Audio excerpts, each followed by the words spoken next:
Well, g'day, Max here again. Welcome back to the shop. And I've got my voice back as I've had a dose of the cold. Well, I've got most of my voice back. So there's not much talking at the beginning of the video.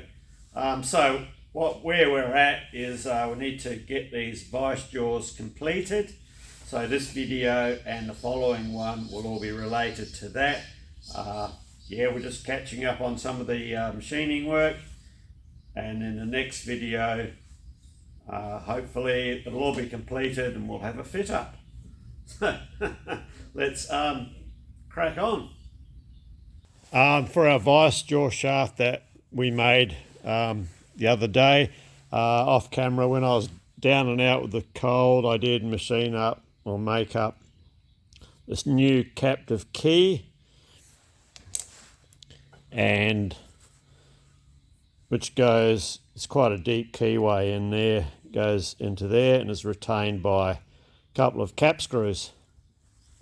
Also the other end of these shafts, I'll just shift you along. I did the thread off camera as well. I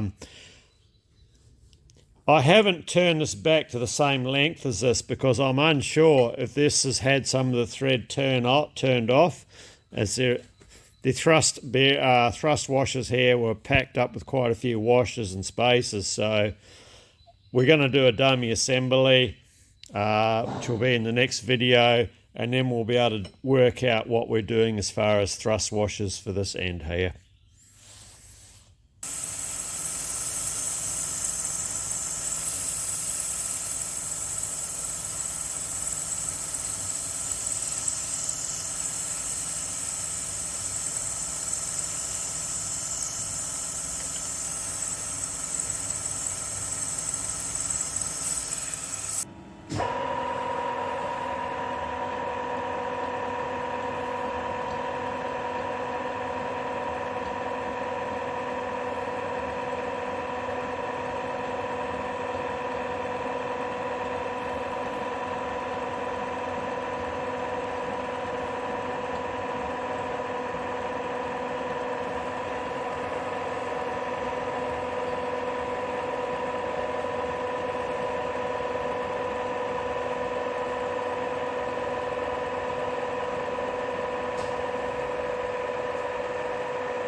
steel insert in here, so she's had a pretty major repair before, not unlike the other jaw.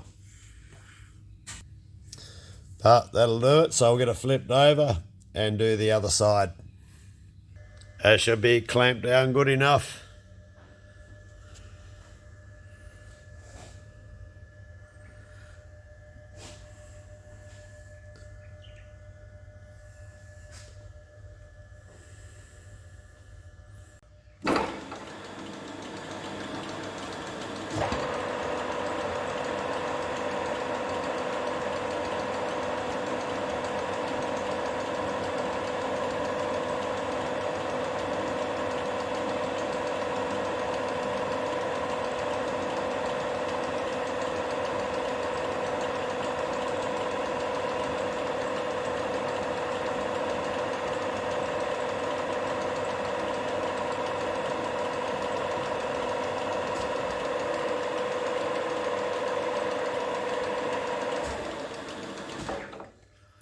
That looks good enough that way.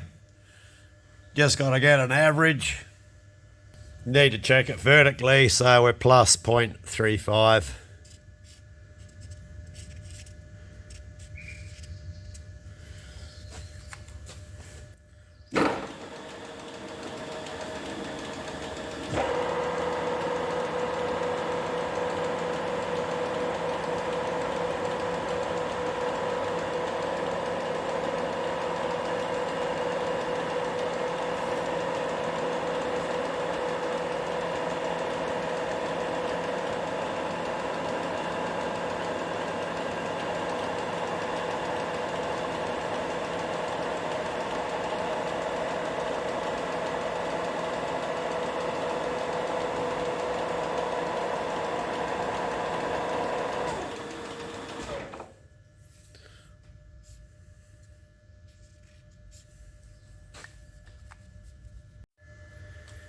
This way here, it is what it is because we're governed by the underside and we have to be square to that.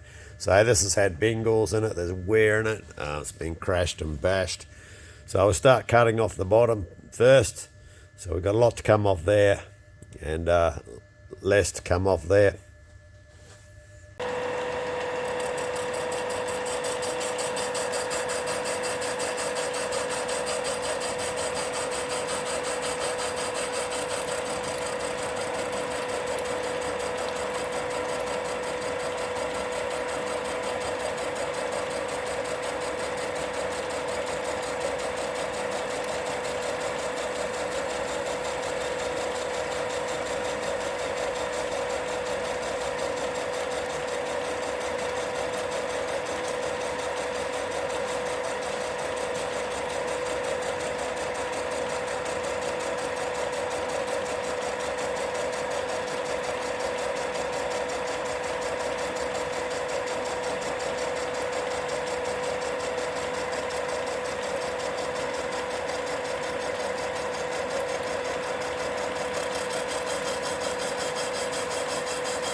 You see the steel insert that's in there.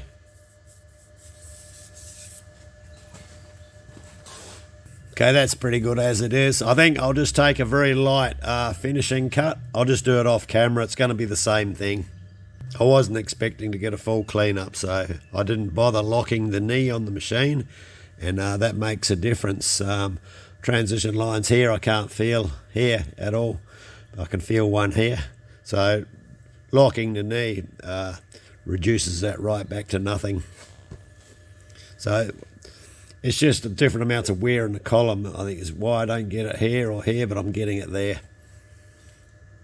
Well, the camera doesn't give it justice, but old Babushka has she done very well. Like that. That is so smooth and level.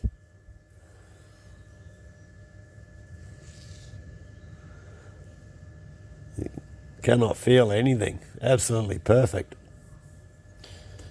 Okay, let's get her out and get it deburred.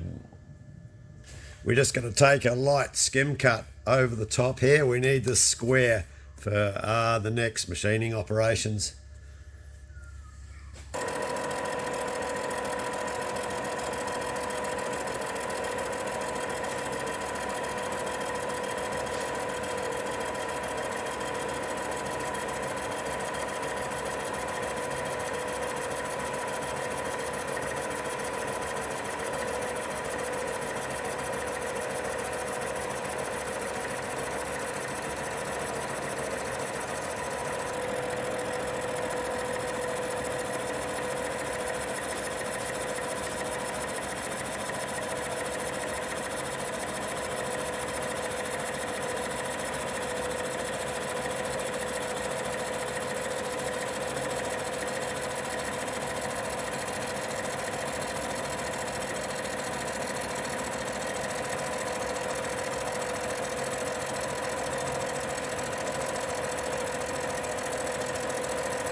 So yeah, now we can take it out.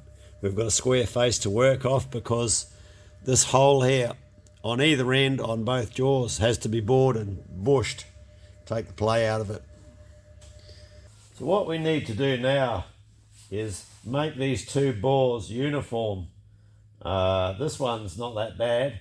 This one's had some sort of a bush in it at some stage, which is no longer in it, or something missing out of there. And the other side, which is the underneath, they're quite shagged. So we need to re-bush both ends to give a bit more stability in the clamping stud. Well, the top's not too bad, but yeah, the bottom's a bit So I think what my plan is yeah, we'll bore and bush that one, and we'll just put a clean-up bore down this one and bush it so they look the same. So I've just centered it up using a spigot, and I've entered the location in the subdatums in the DRO, so then when we come to do this one, I can just zip the table over, and I've set this one up similar, and yeah, I can just skip from one to the other as I choose, but yeah, just made it easier setup. Subdatum 1,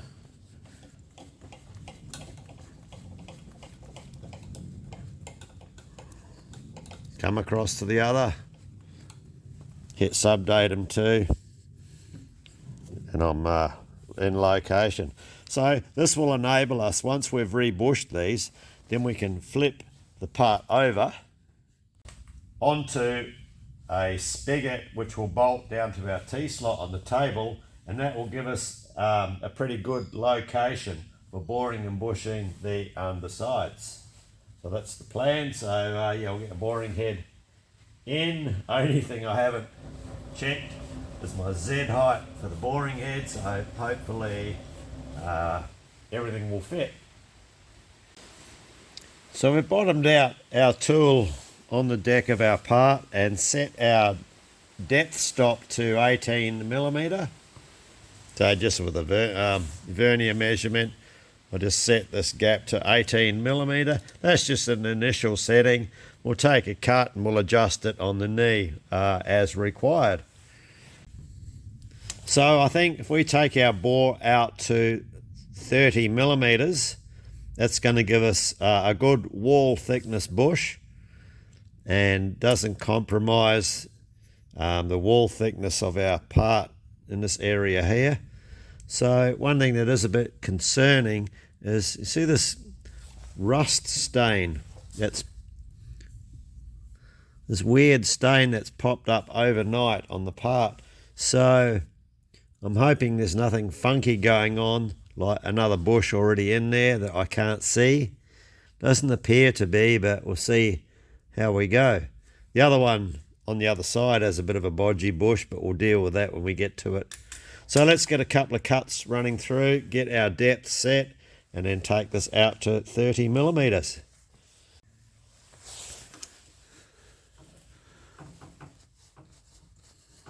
So we'll just put a small cut on first.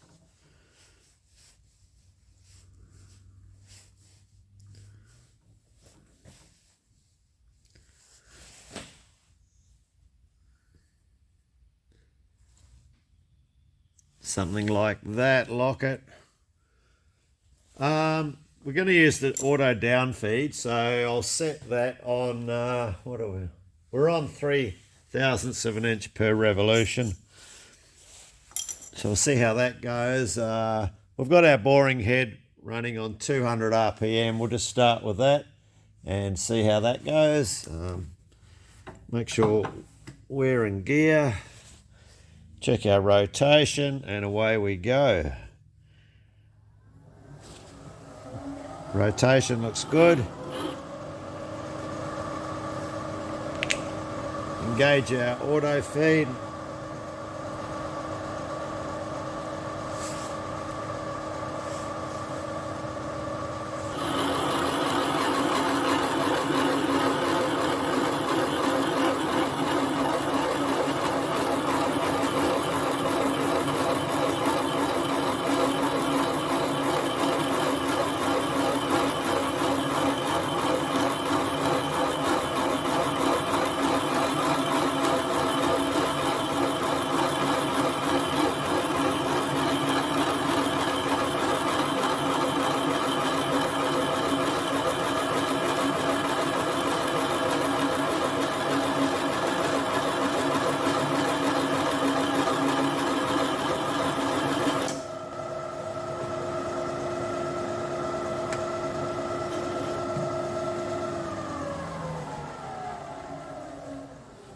Okay, let me go and get an airline and then we'll check our depth.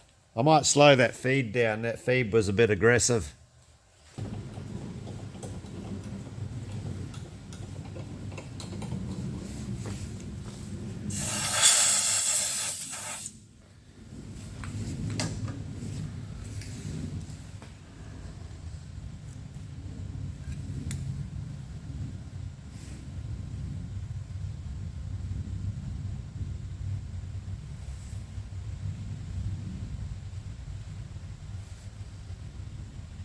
Okay, we are reading 17.4. So we can...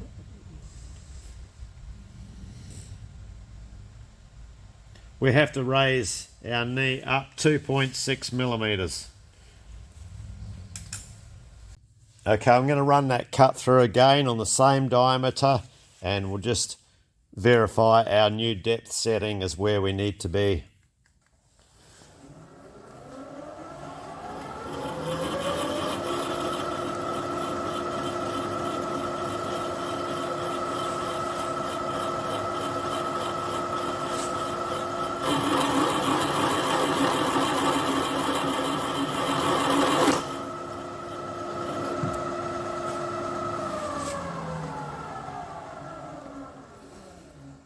Okay, we'll get a measurement.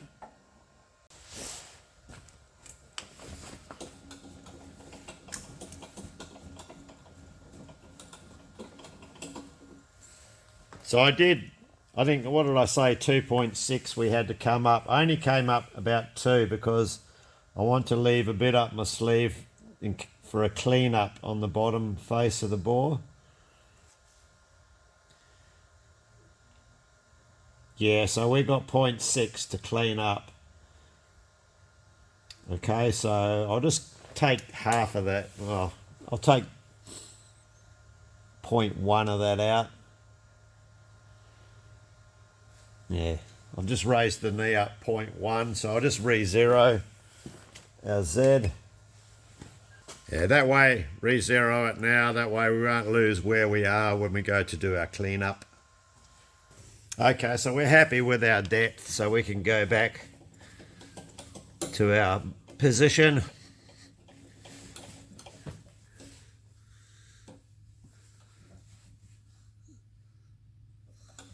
Which is about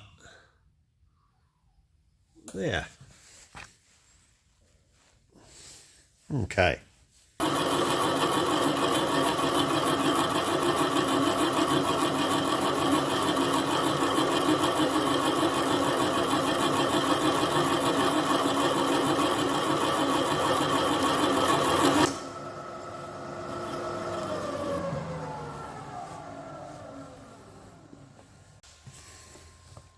Another cut.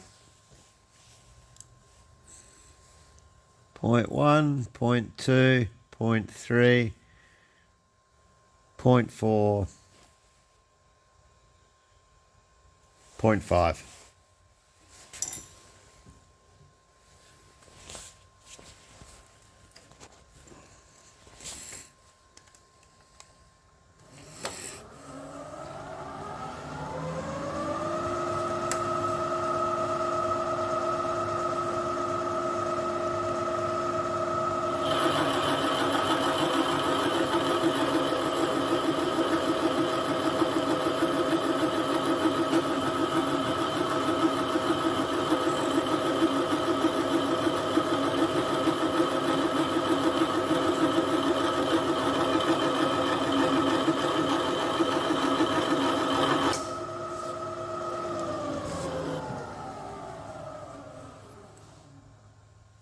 Okay, you get the idea of what's going on here. I'll bring you back when we're coming up on our 30mm finish cut. Right, we'll get a size.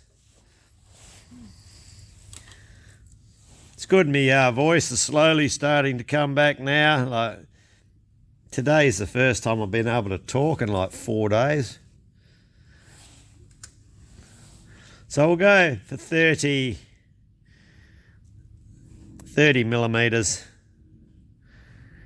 Yeah, I'm getting a good reading there.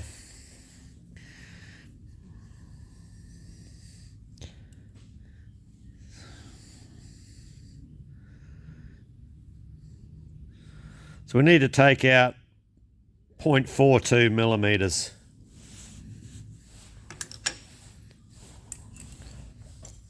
If this were anything critical, I'd put an indicator on the boring head slide and measure it that way, but we are making the other part that goes in, so it's not that critical. What did I say? 0.42. 0.1, 0.2, 0.3, 0.4,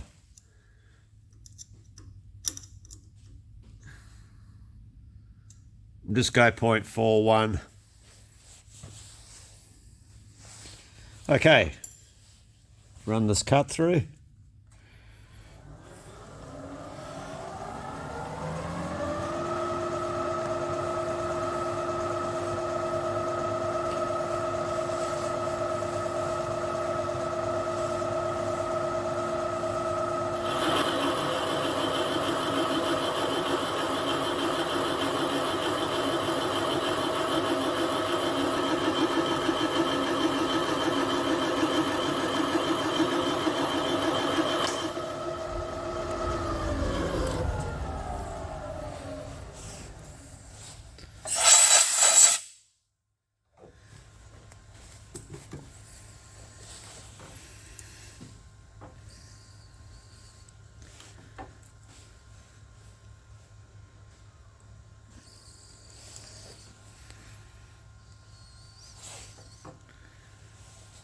Just got to dodge, work my way past the boring head. Okay, that felt good.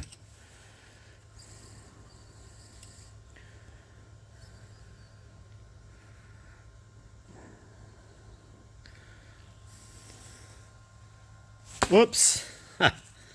And that looks good.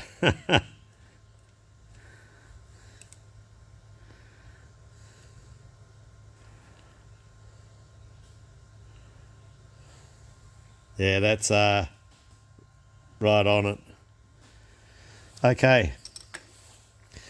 So I want to take a facing cut right down the bottom of our bore there. So our bush sits on a nice flat level surface. So I'll wind our boring and facing head all the way back in.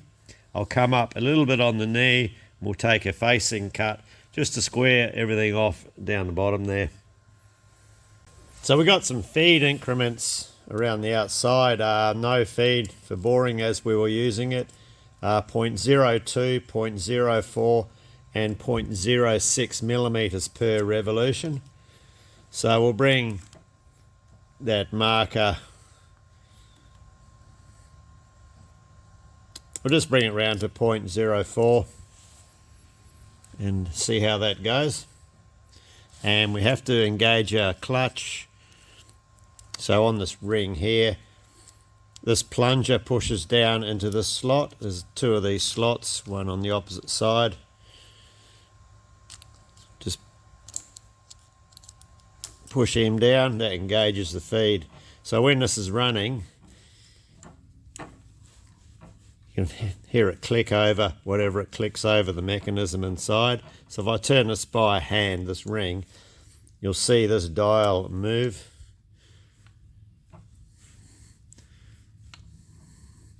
Like that. So we're on 0.04. So the first division past the 10. Oh, I'll adjust the camera.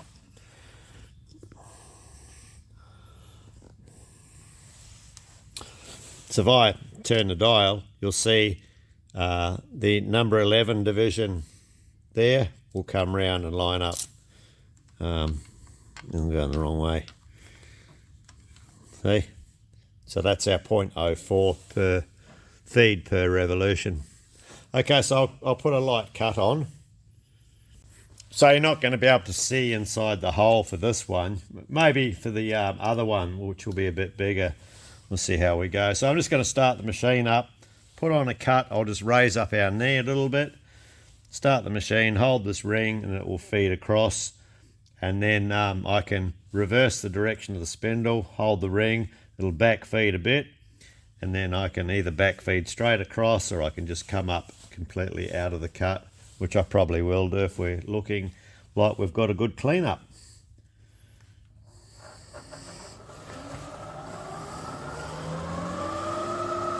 Fine, just put a small cut on, 0.2-ish. Hold our ring.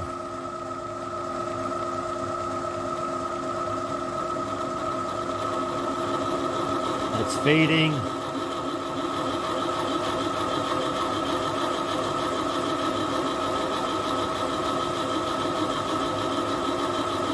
I'm just going to come through till it contacts the side of the bore.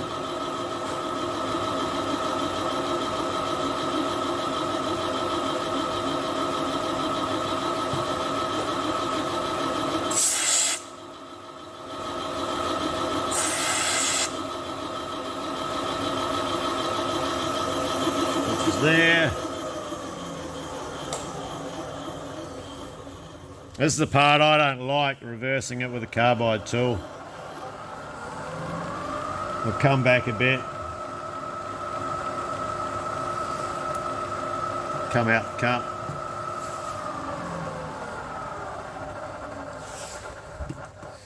I have to come back out a bit due to the shape, the geometry, the angle that this tool is. If I come straight back out, the cut will gouge into our the bore that we've just bored. That looks good. Let's move the make some room. We'll give you a look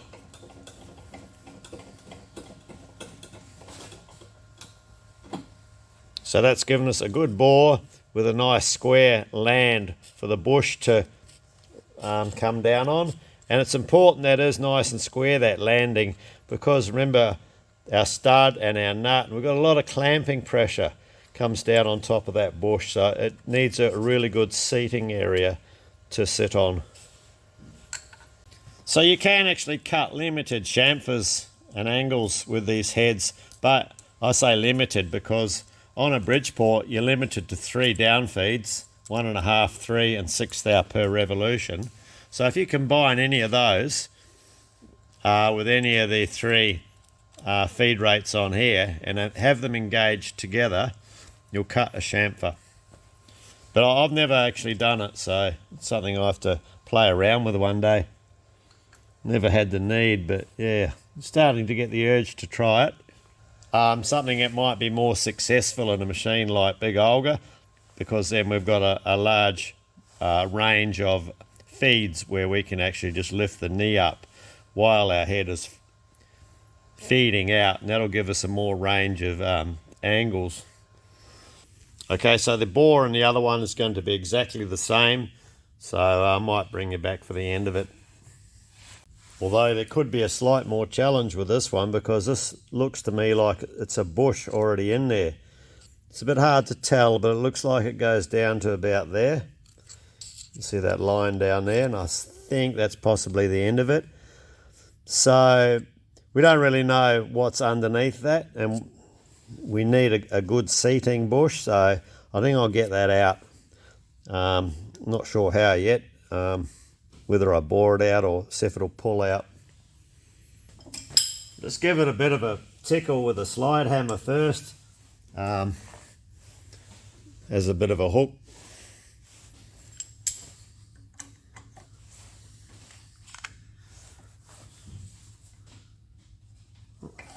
Oh, it's moving.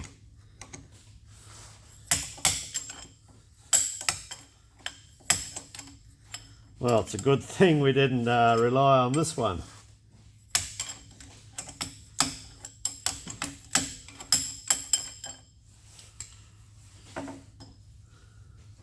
Yes, we would have had all sorts of problems.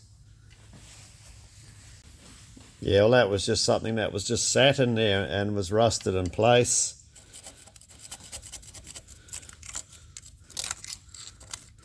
I'll give this a clean out and we'll run our boring bar through it. And looking at this, I hope that's not another spacer down the bottom. It sort of looks it.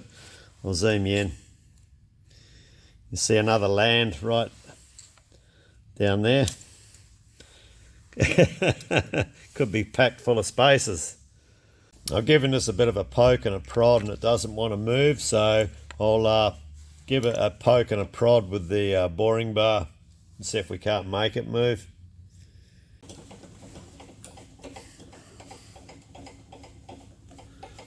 Okay, we've come up on subdatum 2 now on our DRO, so we can just wind across till our 0 comes up and we will be centered on this bore, hopefully, which will be there.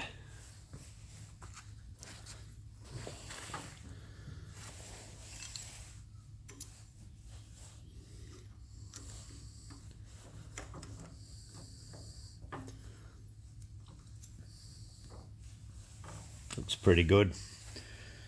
Not sure how we're going to go for depth. We'll come down onto our... Oh, hang on.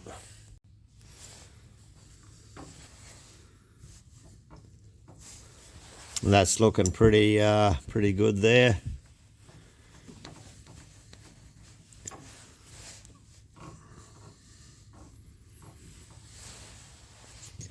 We'll put on a bit of a cut. Something like that'll do. Okay, we need to disengage our feed, reset this back to 0. And the reason why I do that, sometimes while I'm manipulating the boring tool around so I can access, you know, our dials here, if this feed clutch is engaged and you move that ring, it'll alter your setting there. So I always put it back to neutral position. So if I move that, see, it doesn't move our ring. Everything's feed's all disengaged. So yeah, I'll just put a light cut on. Oh, I'll put a bit more on.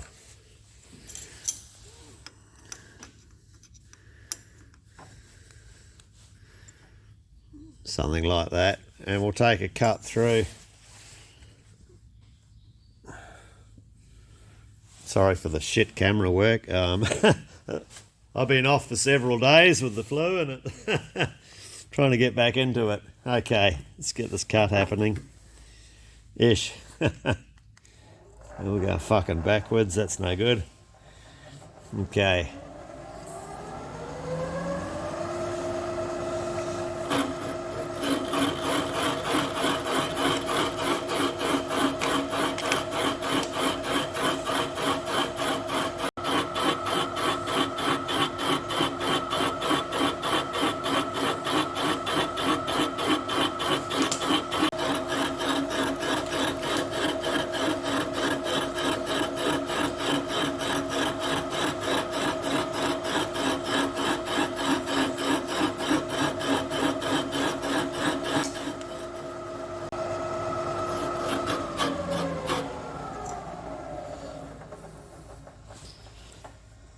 To put a bigger cut on. That hole's a bit, it's not round, so it's just cutting a bit on this side and a bit on the opposite side.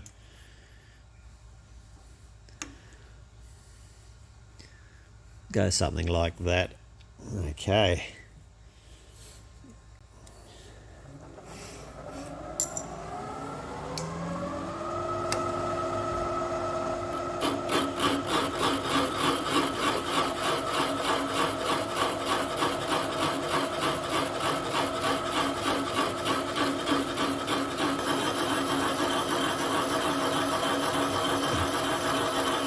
I'll bring you back when I'm further into it because you're not going to be able to see anything now.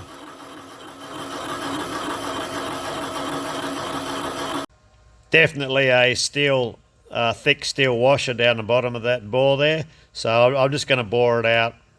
I'll bring you back when it's out. Okay, we should have got it.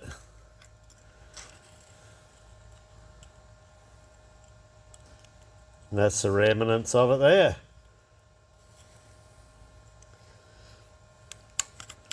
Just leaves us a rusty mess.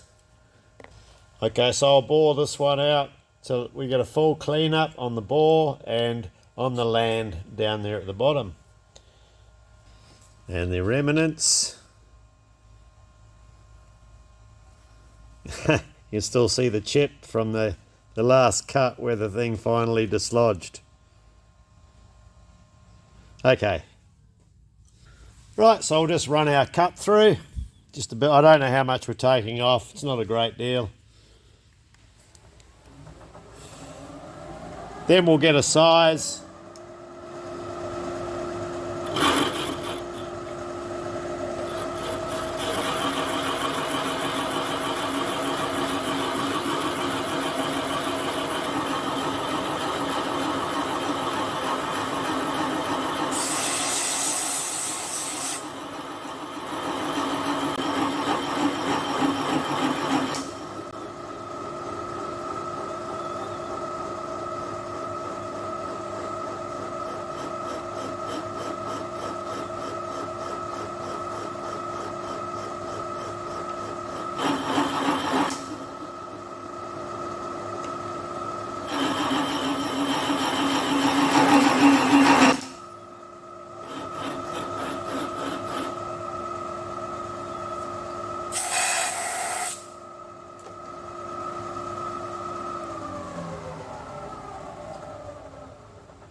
Okay, well, we appear to have bottomed out there. Let's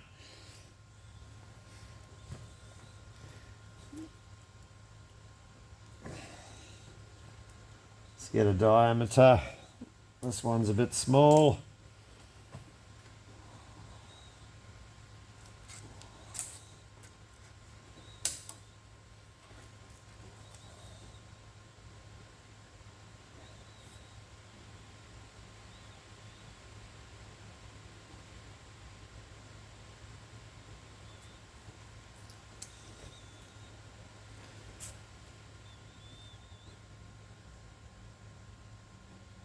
we're pretty well close on 32 mil there, which is a good standard size, you know.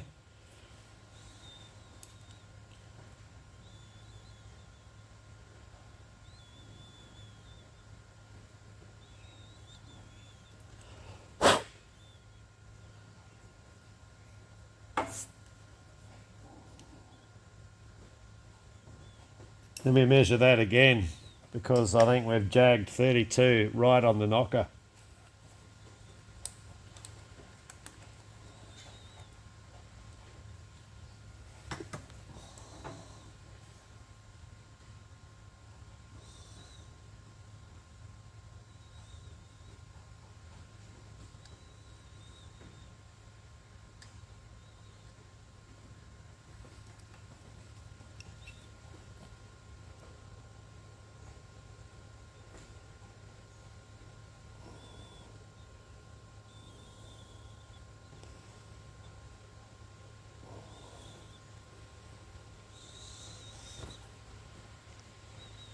Feels like, was just feeling a bit gritty under the micrometer anvil.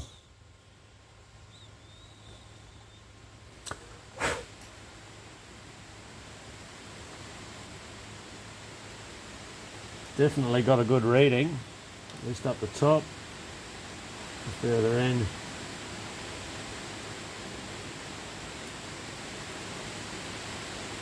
Yeah, no, that's a good reading.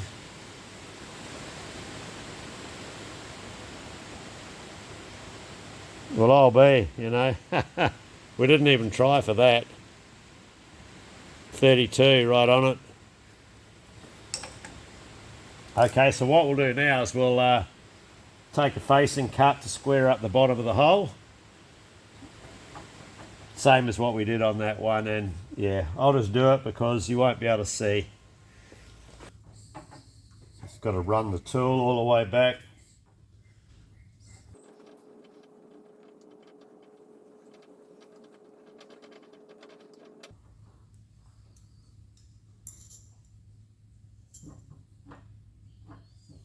I'm just going by feel because I can't see either, so I'm just waiting for the tool to stop contacting.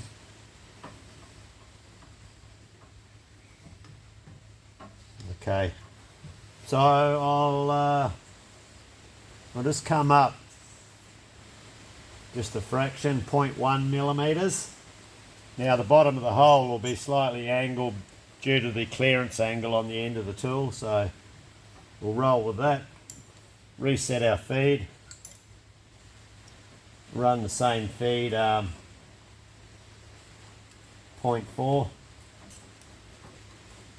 which is there. Engage our feed clutch. There. Okay, we're good to go. Make sure our lock's off. And feed across. Now I can't see, I'm just going by sound here, so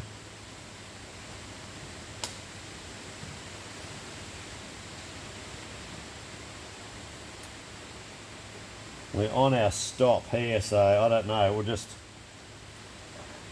get it in gear. Feed across and see what happens. Going blind.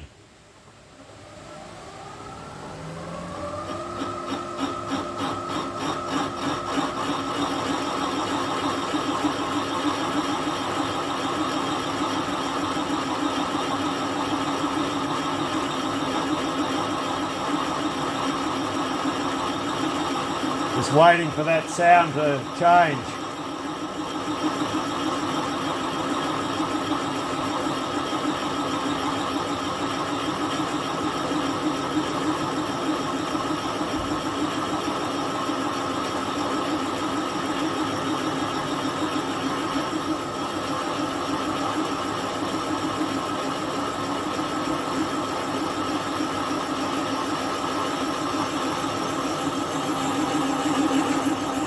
Okay, there.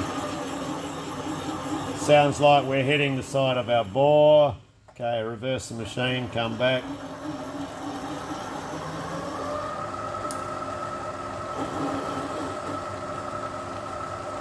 Step up out of the hole.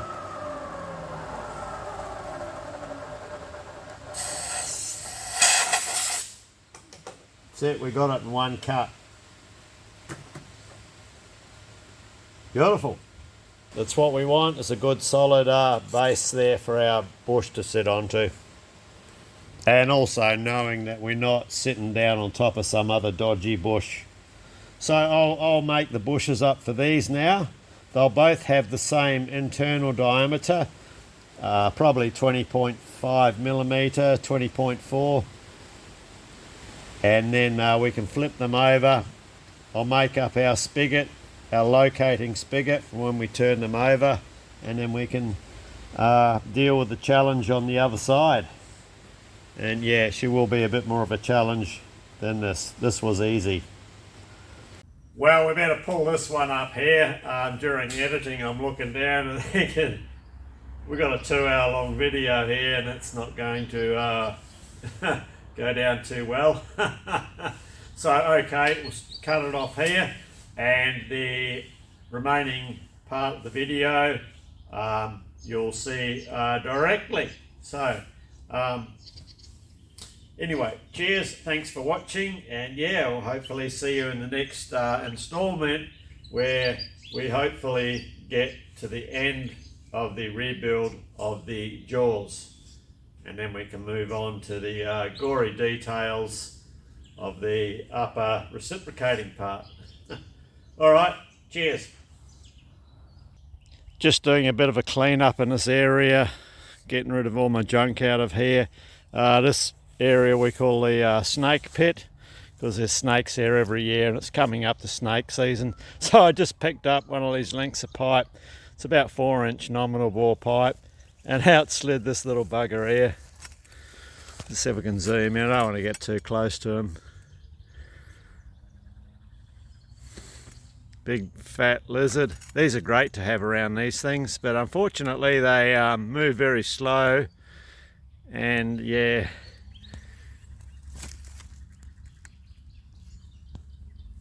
he opened his mouth before and gave us a bit of a hiss, but I think he's very pissed off because I've woken him up out of his sleep.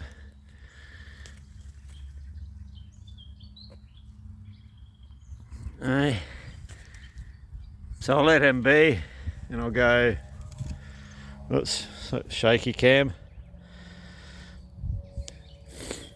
Blue tongue lizard, that's what they're called. So he'd be about a foot long, just over a foot long. So that's a good size one. Anyway, I'll get back and I'll start somewhere else.